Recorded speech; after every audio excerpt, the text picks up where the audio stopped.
Okay, over at Jeff's house again. So here's all that we have to do to this. All we need to do is take the elbow off here, switch it around so we're coming up, go over, up like this.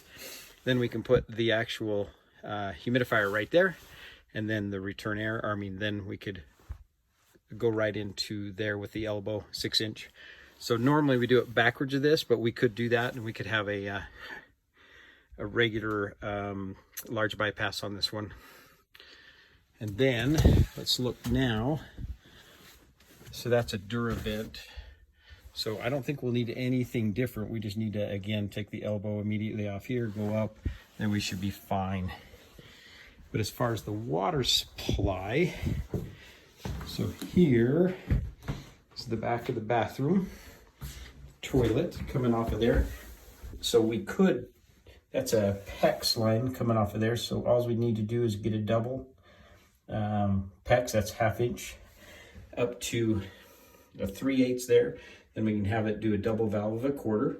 And if we go through the wall that way, when we measure this, tape measure,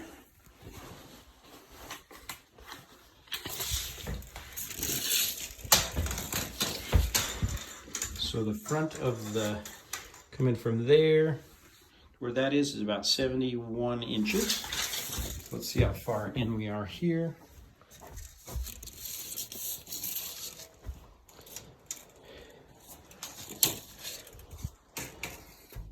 (71) is going to put us barely, it's going to put us about 3 inches into that return air. But you notice we have space there. We'll be able to come through the wall and do the water through there. There's a stud right there. So yeah, all that's open. So we could bring another PEX up through here and go up through there. Shouldn't be a big deal.